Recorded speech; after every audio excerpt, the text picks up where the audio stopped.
सभी FSS fighters को मेरा प्यार भरा नमस्कार। दोस्तों, आपको बताते हुए मुझे बहुत ही हर्ष महसूस हो रहा है कि आज हमारा एफएसएस सिस्टम एक नया टूल लॉन्च करने जा रहा है, जिसमें एक डेमो सीडी होगी और इस सीडी के अंदर हमने 3 पार्ट्सों को कवर किया है। सबसे पहले हमारा प्रोडक्ट प्लान होगा, दूसरा जो पार्ट होगा वो बिजनेस प्लान होगा, तीसरा जो पार्ट होगा दोस्तों फॉलोअप और ऑब्जेक्शन सॉल्यूशन होंगे। दोस्तों, इन तीनों चीजों को जिन लोगों ने इसमें समझाया और बताया है वो हमारे बहुत ही ग्रेट एंड ग्रेट लीडर्स हैं। दोस्तों, उनके पास बहुत बड़ी अचीवमेंट है। सबसे पहले जो प्रोडक्ट प्लान का डेमो दिया गया है दोस्तों, वो मेरे द्वारा यानी रूबी डायमंड रामवीर सिंह के द्वारा दिया गया है। इसके अलावा बिजनेस प्लान का जो डेमो है वो हमारे great and great leader mister Ruby Diamond Bhishm Chauhan ji के माध्यम से दिया गया है। और दोस्तों, फॉलोअप और ऑब्जेक्शन सॉल्यूशन का जो डेमो दिया गया है वो हमारे great and great leader mister Mahipal Singh जो हमारे ब्लू डायमंड हैं। दोस्तों, ये तीनों लोग अपने आप में बहुत ही सक्सेस हैं, लेकिन ये तीनों आपके पास नहीं आ सकते थे। आज इनके द्वारा जो नॉलेज इस सीडी में दी गई है ये आपके घर तक, आप तक बहुत आसानी से पहुंच सकती है। आपने इस नॉलेज को सही तरह से सुना, देखा और अपने जीवन में अप्लाई किया तो मैं आपको विश्वास दिलाता हूं कि इस कंपनी का जो सबसे बड़ा लेवल है ब्रांड एम्बेसडर, आप उस तक बड़े आसानी से पहुंच सकते हैं। दोस्तों, ये सीडी ही नहीं है, ये आपकी जिंदगी बदलने का वो टूल है कि आने वाले समय में आप इस केवल और केवल इस टूल के माध्यम से इतने बड़े लीडर बन सकते हो, क्योंकि इन्हीं चीजों को सीखकर इन तीनों लीडरों ने अपनी जिंदगी को बेहतर बनाया है।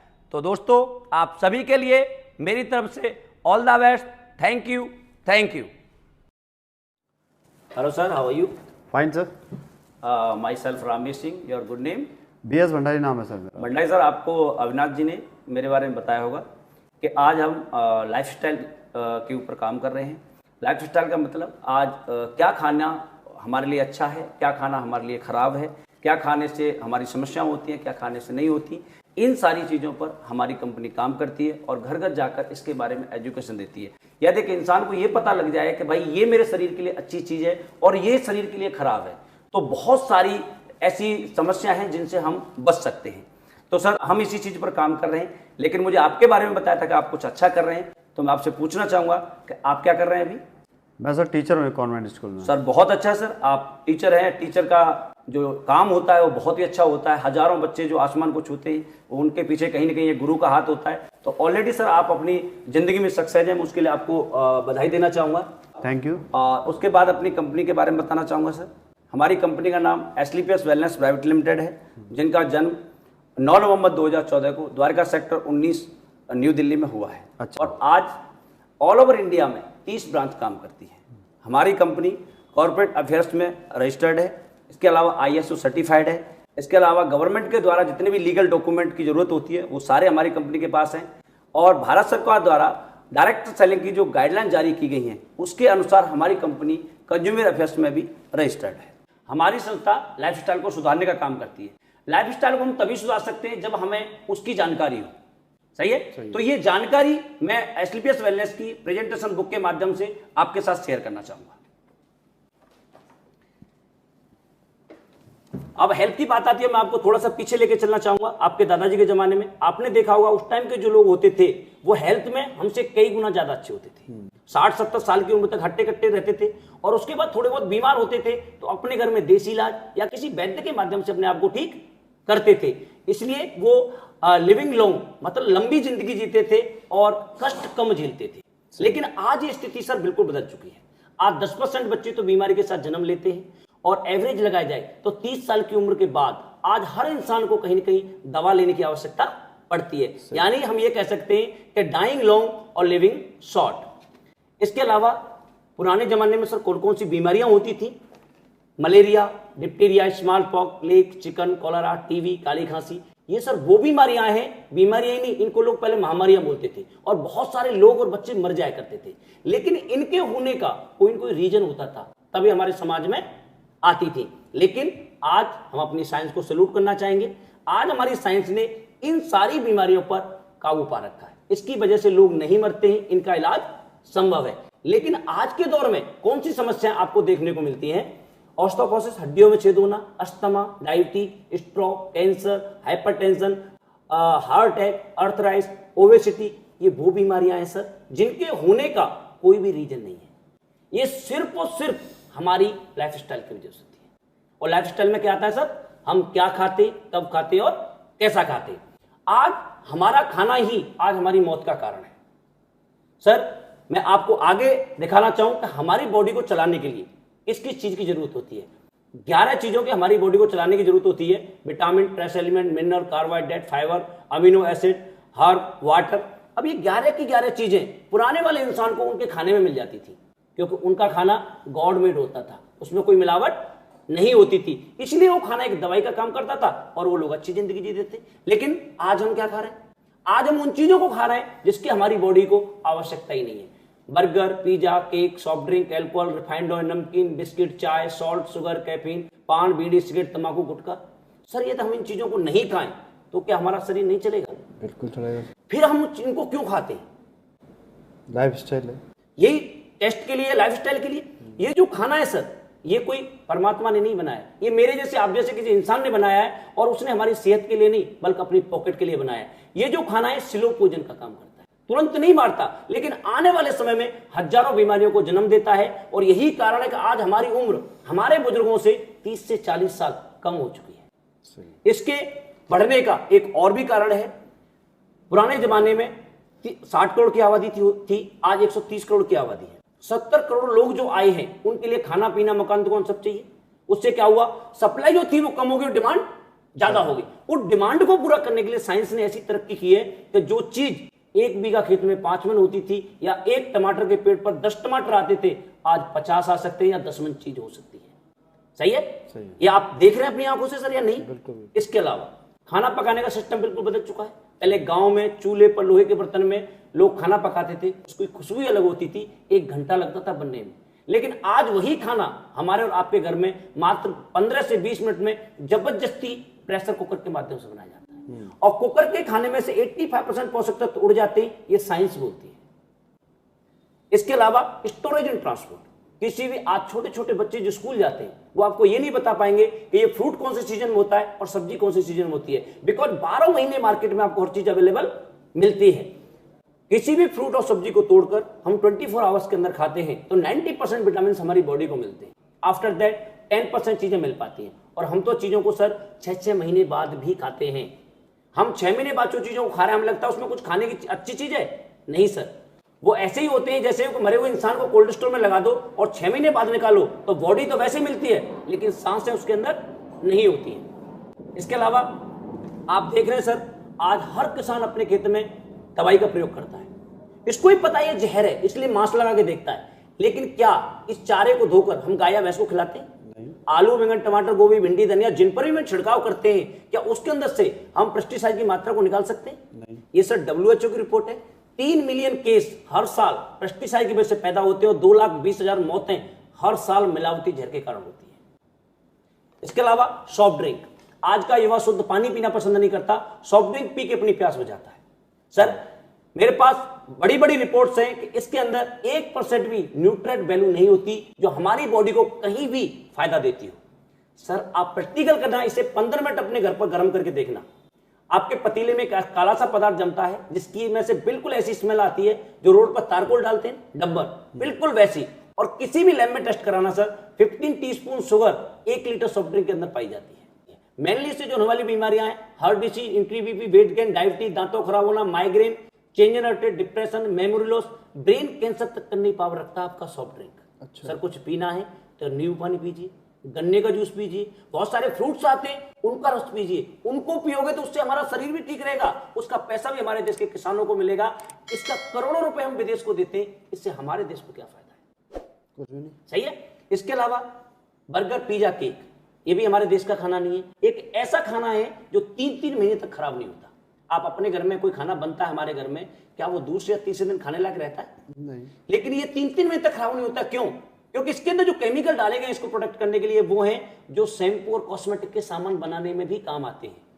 सर केक मीठा होता है, अब इस पर चींटियां और मक्खियां बैठनी चाहिए या नहीं? बिल्कुल लगे। सर आप एक टुकड़ा फेंक के देखना, प्रैक्टिकल करना अपनी लाइफ में, इसके ऊपर चींटियां और मक्खियां भी नहीं बैठती, बिकॉज उनकी सूंघने की शक्ति हमसे कई हजार गुना ज्यादा होती है, लेकिन वो भी इसके ऊपर नहीं बैठती। वो जानते हैं कि इसके अंदर कोई डेंजरस केमिकल है, या हमने खाया तो हम मर भी सकते हैं। लेकिन विडंबना यह है सर देश की कि जिसको चींटियां और मक्खियां नहीं खाती, जो कहीं भी बैठती हैं, उसे इंसान बहुत ज्यादा खाता है। इसके अलावा आइसक्रीम, आइसक्रीम किससे बनती है सर? दूध से। दूध से। आप मुझे एक बात बताएं कि पूरे वर्ल्ड में आज तक कोई गाय या भैंस ऐसी हुई है जिसने इतने कलर का दूध दिया हो? नहीं सर इसके अंदर सिंथेटिक कलर मिलाए जाते हैं, और कलर जब हमारी बॉडी के अंदर जाता है तो कैंसर को जन्म देता है, और इसकी एक्सपायरी डेट भी 6 महीने होती है। कलर, केमिकल और कैंसर, ये तीनों चीजें एक दूसरे से जुड़ी हुई है। तो इसको भी कोशिश करें सर, अपने घर में देसी भैंस का दूध लें, खूब बादाम बादाम डाल के आइसक्रीम जाए, वो भी 5वें 6वें दिन खट्टी हो जाती है, लेकिन ये बहुत दिनों तक चलती है। तो कोशिश करें अपने घर में घर की आइसक्रीम बना के खिलाने की। इसके अलावा एयर पोल्यूशन, इसके बारे में तो मुझे बताने की आवश्यकता नहीं है। दुनिया भर के न्यूज पेपर दीपावली पे भरे हुए थे कि दिल्ली दुनिया का प्रदूषित शहर है। मैं आपसे रिक्वेस्ट जरूर करूंगा सर कि जब भी बाहर निकलते तो आप अपने चेहरे पर एक मास्क लगा के निकलें। हम अभी नेपाल गए थे सर, पहाड़ों में कंट्री है छोटा सा, और वहां पर भी लोग मास्क लगा के लेते हैं, लेकिन हमारे देश में लोग ये प्रिकॉशन नहीं लेते। ये चीज, एक मास्क आपको बहुत सारी बीमारियों से बचा सकता है। इसके अलावा वाटर पोल्यूशन, बड़े बड़े शहरों में गटर के पानी को भी लोगों को फिल्टर करके पिलाया जाता है। आज हिंदुस्तान में 70% लोगों के घर में फिल्टर भी नहीं है। यदि पानी को गर्म करके किसी मटके में डाल दिया जाए और उसमें 15 से 20 पत्ते हम तुलसी के डाल दें तो आपका पानी अजय प्यूरिफायर हो सकता है। आज हिंदुस्तान में हजारों बच्चे हैं जो गंदे पानी की बीमारियों की वजह से मर जाते हैं, तो हम उनके साथ इन चीजों को शेयर कर सकते हैं। इसके अलावा रेडिएशन, ये मोबाइल जितना अच्छा है उतना ही खतरनाक है। जब आपको जरूरत नहीं है, आपको अपनी बॉडी से अलग रखना है। रात को कभी भी इसे अपनी पिलो के नीचे रख के नहीं सोना है, और जब इसकी बैटरी लो उस टाइम टॉक नहीं करना है, बिकॉज इसके रेडिएशनों की संख्या कई गुना बढ़ जाती है। कोशिश करें सर हमेशा एक लीड के साथ बात करने की, बिकॉज इससे पहले जब हम बात करते थे तो रिसीवर उठा के बात करते थे, सही। तो उसका सिग्नल जो था वो वायर के थ्रू आता था, उसका हमारी बॉडी पर कोई इफेक्ट नहीं होता था। लेकिन आज हम मूविंग हालत में बात करते हैं। आज से 10 महीने पहले का आपने पेपर देखा हो तो सुप्रीम कोर्ट ने सेंट्रल गवर्नमेंट को एक आदेश दिया है कि रेडिएशन का एक स्केल होना चाहिए, क्योंकि हमारे जो छोटे छोटे पक्षी हैं ये सब लुप्त होते जा रहे हैं। सही है सर। अब ये सारी चीजें आज हो रही हैं, और इसकी वजह से क्या क्या समस्या पैदा हो रही हैं उनके बारे में मैं आपसे जानकारी देना चाहूंगा सर। हार्ट अटैक, हिंदुस्तान में नहीं वर्ल्ड की बात कर रहा हूं, 60% जो लोग हैं वो हार्ट अटैक से मर रहे हैं, लेकिन उसका 35% जो हिस्सा है वो अकेले हिंदुस्तान से मर रहा है। पुराने जमाने में हमने सुना था कि 90 साल 80 साल के लोगों को हार्ट अटैक होता था, लेकिन आज 20 साल में 21 साल में, मैं आपको अपनी आंखों देखी बता रहा हूं सर कि आज से 2.5 महीने पहले मैं अलवर में बैठा हुआ था, एक बंदा अपनी फसल काटते काटते उसे हार्ट अटैक हुआ। इसके अलावा दिल्ली में एक बंदा जिम कर रहा है 21 साल का, उसको 21 साल की उम्र में हार्ट अटैक हो जाता है। तो ये क्यों हो रहा है? क्योंकि आज हमारी लाइफस्टाइल बिल्कुल बिगड़ चुकी है, आज हमारा खान पान बिल्कुल बिगड़ चुका है, उसकी वजह से ये समस्या हो रही है।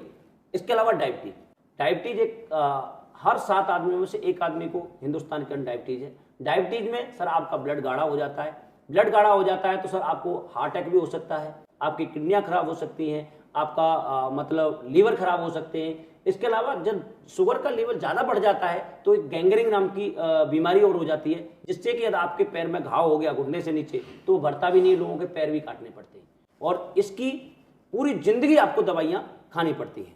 इसके बाद सर आर्थराइटिस, आज 33 साल की उम्र में लोगों के हाथ पैरों में घुटनों में दर्द हो रहा है। बहुत सारे लोग हैं पूरे यूरोप और नॉर्थ अमेरिका के में जितने केस हैं उससे भी ज्यादा अकेले भारत के अंदर पाए जा रहे हैं।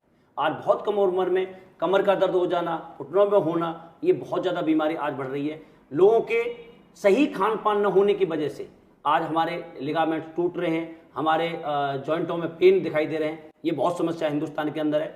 इसके अलावा ओबेसिटी, आने वाले 10 साल में 50% शहरी पॉपुलेशन मोटापे की शिकार होगी। सही है, क्योंकि आज हमारा खान पान इतना बिगड़ा हुआ है जिसकी वजह से हम हर चौथे पांचवें आदमी को देख रहे हैं तो वो मोटापे से ग्रसित होता है, और मोटापा अपने आप में एक बहुत सारी बीमारियों को जन्म देता है। इसके अलावा हाइपरटेंशन, बीपी, आज से 25-30 साल पहले क्या बीपी की कोई बीमारी होती थी? लेकिन आज इस 35% स्कूल के बच्चों को भी बीपी की प्रॉब्लम है। आज हर आदमी की नाक में गुस्सा रखा रहता है, किसी थोड़ा सा हमारा कंधा भी लग जाए तो वो हमें लड़ने के लिए तैयार है। क्यों? क्योंकि आज हम ऐसी ऐसी चीजों को खा रहे हैं जिससे हमारा ब्लड प्रेशर बढ़ रहा है। इसके अलावा cancer, cancer is the 3rd largest structure in India, 4.5 lakh लोग हर साल कैंसर से भारत में मरते हैं। अब कैंसर के बारे में हमें क्या बताया गया था, भाई शराब, पान, बीड़ी, सिगरेट, तंबाकू, गुटखा मत खाना, आपको कैंसर नहीं होगा। But this is not a reality. आज आप किसी भी कैंसर के हॉस्पिटल में जाके देखते हैं, 2 साल, 10 साल, 20 साल, लेडीज, जेंट्स, किसी को भी किसी भी उम्र में कैंसर देखने को मिलता है। जिन्होंने इन चीजों को नहीं खाया उनको भी कैंसर है, क्योंकि आज हम इतनी ज्यादा चीजें पेस्टिसाइड की और अपनी लाइफस्टाइल को खराब कर चुके हैं कि किस बच्चे को कहां कैंसर हो जाए किसी को पता नहीं होता सर। इसके अलावा ऑस्टियोपोरोसिस, हड्डियों में छेद होना, इसमें सॉफ्ट ड्रिंक बहुत बड़ी भूमिका निभाती है, लेकिन ये प्रॉब्लम लेडीजों के अंदर ज्यादा होती है। बिकॉज जब उनकी डिलीवरी होती है तो बहुत सारा ब्लड और कैल्शियम उनकी बॉडी से आउट हो जाता है, और उसे पूरा करने के लिए जिन जिन चीजों को खाना चाहिए वो प्रॉपर मात्रा में मिल नहीं पाती है। इसके अलावा गायनोलॉजिकल प्रॉब्लम ये बहुत ज्यादा है हिंदुस्तान में सर। पुराने जमाने में लेडीजों को जो पीरियड होता था वो 15 साल से लेकर 60 साल की अवस्था तक होता था, जो आज 10 से 11 साल में देखने को मिलता है। क्या 10 साल का बच्चा इस शारीरिक परिवर्तन के लिए तैयार होता है? लेकिन आज हमारी खान पान की वजह से ये प्रॉब्लम है। आज के दौर में 11 से 12 साल की लड़की प्रेग्नेंट हो जाती है, और जिसके बच्चे नहीं हुए उसकी उम्र 35 साल को क्रॉस कर गई तो आज उसके बच्चा होना मुश्किल है। पुरानी औरतें 50-55 साल तक मां बनने की क्षमता रखती थी, जो आज नहीं है। पिछले 27 साल का एक्सपीरियंस बता रहा हूं सर। 30 साल से लेकर 40 साल के बीच में 30% लेडीजों का पीरियड बिल्कुल बंद है, जो बीमारी का सबसे बड़ा कारण है। इसके अलावा लीवर, आज 30,000 से ज्यादा लोग इंडिया में लीवर की वजह से मर जाते हैं, चाहे वो केमिकल वाला खाना खाते हैं या ड्रिंक बहुत ज्यादा करते हैं या पेन किलर का बहुत यूज करते हैं। इसके अलावा स्टोन प्रॉब्लम, आज 100 में से लगभग 1 इंसान हमें ऐसा देखने को मिलता है जिसको या तो पथरी की समस्या होती है या किडनी से रिलेटेड कोई न कोई उसे प्रॉब्लम है। इसके अलावा एलर्जी एक बहुत ही तेजी से बढ़ने वाला रोग आज हमारे पास हो रहा है। एक हमारे डॉक्टर है रूवी, जिनका एक सर्वे है कि 2050 में हमारी जो आने वाली जनरेशन है वो 50% एलर्जी के शिकार होंगे, और ये ज्यादातर पानी और प्रदूषण की वजह से होता है। अब सर ये सारी चीजें तो भंडारी सर हमारी लाइफ में आ चुकी है, यही हमारी लाइफ स्टाइल है, यही हमारा खाना पीना है, यही हमारा रहन सहन है, यही हमारा सोना उठना है, और इन्हीं परेशानियों से हमारा समाज आज जूझ रहा है। अब हम बीमार होते हैं तो हम किसके पास जाते हैं? डॉक्टर्स के पास। डॉक्टर्स क्या देते हैं सर हमें? दवाइयां। आज उन दवाइयों की क्या हालत है उसकी मैं आपको एक क्लिप दिखाना चाहूंगा जी न्यूज चैनल की, जो गंगाराम हॉस्पिटल का सर्वे है 77,000 पेशेंटों का 2001 से लेकर 2009 का। तो सर ये देखिए उसका सर्वे।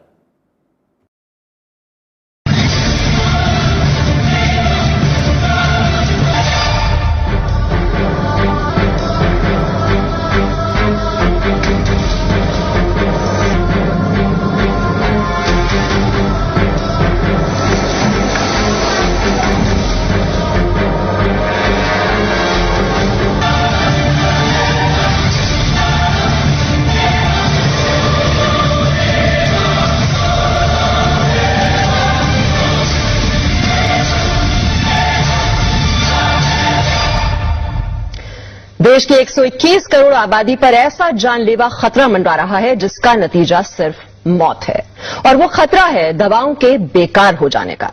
मरीज के इलाज की बुनियाद यानी एंटीबायोटिक दवाएं बेअसर होती जा रही हैं। एंटीबायोटिक दवाओं पर की गई स्टडी के नतीजे आगाह कर रहे हैं कि 2020 आते आते देश में एक भी असरदार एंटीबायोटिक दवा नहीं बचेगी, और सर्दी जुकाम जैसे साधारण इन्फेक्शन भी लाइलाज हो जाएंगे।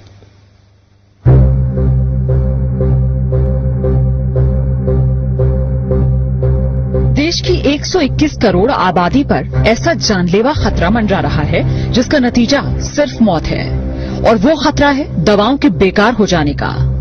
मरीज के इलाज की बुनियाद यानी एंटीबायोटिक दवाएं बेअसर होती जा रही हैं। एंटीबायोटिक दवाओं पर की गई स्टडी के नतीजे आगाह कर रहे हैं कि 2020 आते आते देश में एक भी असरदार एंटीबायोटिक दवा नहीं बचेगी, और सर्दी जुकाम जैसे साधारण इन्फेक्शन भी लाइलाज हो जाएंगे।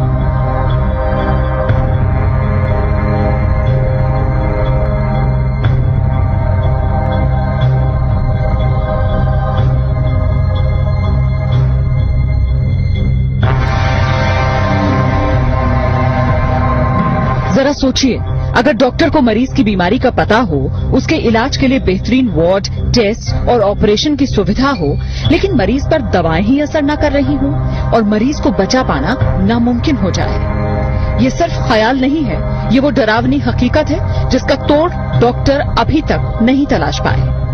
दिल्ली के एक प्राइवेट अस्पताल में हुई स्टडी के नतीजों से ये खुलासा हुआ कि कई एंटीबायोटिक दवाएं जो गंभीर बीमारियों के इलाज में इस्तेमाल की जा रही हैं, दरअसल मरीजों पर काम ही नहीं कर रही। अस्पतालों में मरीज बेमौत मरने को मजबूर हैं।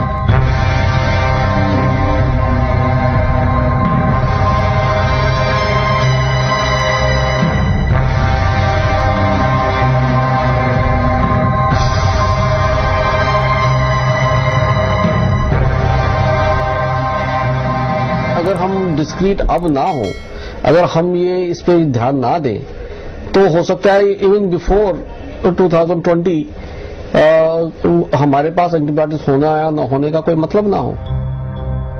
77,000 से ज्यादा मरीजों पर हुई अब तक की सबसे बड़ी स्टडी में ये पाया गया कि टीबी, निमोनिया और पेट की बीमारियों में इस्तेमाल की जाने वाली कई नई एंटीबायोटिक दवाएं अब बेकार हो चुकी हैं।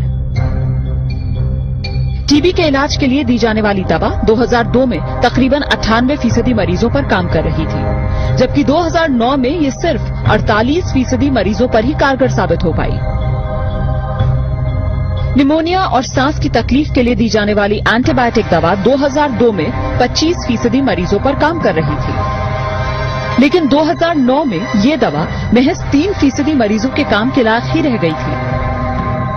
सर्जरी कराने वाले मरीजों में होने वाले इन्फेक्शन को रोकना चुनौती बन गया है। अनुमानित आंकड़ों के मुताबिक देश के हर अस्पताल में हर हफ्ते 1 से 2 मरीजों की मौत सिर्फ इसलिए हो जाती है क्योंकि एंटीबायोटिक दवा बेकार साबित हो गई। अभी से दिक्कत होनी शुरू हो गई है। कई बार हमारे पास ऐसे मरीज आते हैं जहाँ की हमारे पास कोई एंटीबायोटिक रह ही नहीं जाता है, तो हम लोगों को लगता है कि कई बार पेरिफेरल सेंटर से हमारे पास आए क्यों है, क्योंकि हमारे पास कोई दवाई नहीं रह जाती। तो कई बार लोग सेप्सिस में मारे जा रहे हैं आजकल, और ये दवाई प्रॉब्लम तो अभी से शुरू हो गई है और ये बढ़ने ही वाली है, क्योंकि जो नए एंटीबायोटिक्स हैं वो इन द होराइजन बहुत ही कम है। राजधानी के सर गंगाराम अस्पताल में 2001 से 2010 के बीच भर्ती हुए 77,000 मरीजों पर यह स्टडी की गई। अस्पताल में रहने के दौरान उन्हें जो दवाएं दी गईं, उनके आधार पर ये नतीजा सामने आया कि कई दवाएं 40% मरीजों पर तो कई 97% मरीजों पर काम नहीं कर पाई। यानी देश की 3% आबादी को छोड़ दिया जाए तो बाकी सब पर जान का खतरा मंडरा रहा है। मौजूदा एंटीबायोटिक दवाएं अगर इसी तरह बेअसर होती रही तो क्या बहुत से मरीजों को बेमौत मरने के लिए मजबूर होना पड़ेगा? इस सवाल का जवाब वाकई डराने वाला है, क्योंकि डॉक्टरों की राय में बहुत से मरीज इन्फेक्शंस की वजह से सिर्फ इसलिए जान गंवा रहे हैं क्योंकि अब उन पर वो दवाएं काम नहीं कर रही जिनके जरिए कुछ साल पहले तक वो बीमारी का इलाज कर पा रहे थे। पूजा मक्कड़, जी न्यूज, दिल्ली। तो सर आपने देखा आज हमारे ऊपर एंटीबायोटिक दवाएं काम नहीं कर रही, क्योंकि आज हमारे खाने पीने की वजह से जो एंटीबायोटिक हमारी बॉडी के अंदर आ रहा है उससे ज्यादा एंटीबायोटिक ऑलरेडी हमारी बॉडी के अंदर अवेलेबल होता है। डॉक्टर जिस लेवल के एंटीबायोटिक देते हैं उससे ज्यादा एंटीबायोटिक ऑलरेडी हमारी बॉडी के अंदर अवेलेबल होता है। और दवाइयां काम करने की लाइफस्टाइल हमारी ऐसी है, अब हमें अच्छी जिंदगी के साथ जीना है तो क्या करें, सही है। तो उसके लिए मैं कुछ एडवाइस आपके साथ शेयर करना चाहूंगा। जैसे कि सुबह जगकर कभी भी खाली पेट चाय नहीं पीनी चाहिए, वो एक जहर का काम करती है। सुबह जगकर आपको हल्का सा गुनगुना पानी नीचे जमीन में बैठकर पीना है। क्यों? क्योंकि हमारे बुजुर्ग बताते हैं कि आपके कहीं दाद हो जाए तो अपनी थूक लगा लेना, आपका दांत ठीक हो जाता है। जितने भी जानवर हैं ये कट पिट जाते हैं, क्या इनका कोई इलाज करता है? ये अपने चाटते हैं और ठीक हो जाते हैं। यानी हमारी जो लार होती है वो हमारी बॉडी के लिए बहुत बड़ा एंटीबायोटिक का काम करती है, सही है। और पानी जब हमने पिया तो पानी हमारी बॉडी को डिटॉक्सिफाइड करता है, उससे हमारा पेट बहुत अच्छा साफ होगा, सही है। और पानी पिया है तो सर पानी एक ऐसी चीज है कि जिससे आपके कभी जॉइंट पेन नहीं हो सकता, जिसका एलोपैथी में कोई इलाज नहीं है। वो बीमारी, लाइलाज बीमारी आपके पानी पीने से नहीं हो सकती। और पानी पिया तो पानी आपकी बॉडी को डिटॉक्सिफाइड करता है, तो आपका पेट बहुत अच्छा साफ होगा। और पेट साफ हो गया तो 90% बीमारियों का संपर्क आपकी पाचन शक्ति से होता है, सही है। खाना खाने के तुरंत बाद कभी भी पानी नहीं पीना 1 घंटे तक। क्यों? क्योंकि जब खाना हमारी बॉडी के अंदर जाता है तो हमारे अंदर एक अग्नि जलती है जिसे जठराग्नि बोलते हैं, और वो आपके खाने को पचाने का वर्क करती है। और जब वो अपना काम कर रही होती है उसी टाइम हम ऊपर से पानी डाल देते हैं। सर कोई कोई तो फ्रिज का मारता है बिल्कुल चिल्ड, तो आपकी जो क्रिया होती है वो खत्म हो जाती है और आपका खाना पचता नहीं है बल्कि वो खराब हो जाता है। लेकिन हमारा शरीर भगवान का बनाया हुआ है तो तुरंत बीमार नहीं करता, आने वाले समय में बहुत सारी बीमारियों को जन्म देता है। फ्रूट और सब्जियां बाहर से लाते हैं, उन्हें पहले गर्म पानी में धोएं, क्योंकि आज उनके अंदर इतना ज्यादा पेस्टिसाइड आता है, यदि हम गर्म पानी में धोएं तो बहुत मात्रा में वो कम हो जाता है। इसके अलावा किचन, सर किचन इतनी इंपॉर्टेंट चीज है हमारे घर की कि यदि इसको हमने शुद्ध कर लिया तो मैं कह रहा हूं हजारों लाइफस्टाइल की जो से होने वाली जो परेशानियां हैं वो दूर हो सकती हैं। किचन नहीं, वो एक मतलब बहुत बड़ा आयुर्वेद होता हमारे घर का। जैसे आपके किचन में जितने भी एल्यूमिनियम के बर्तन हैं इन सबको निकालो,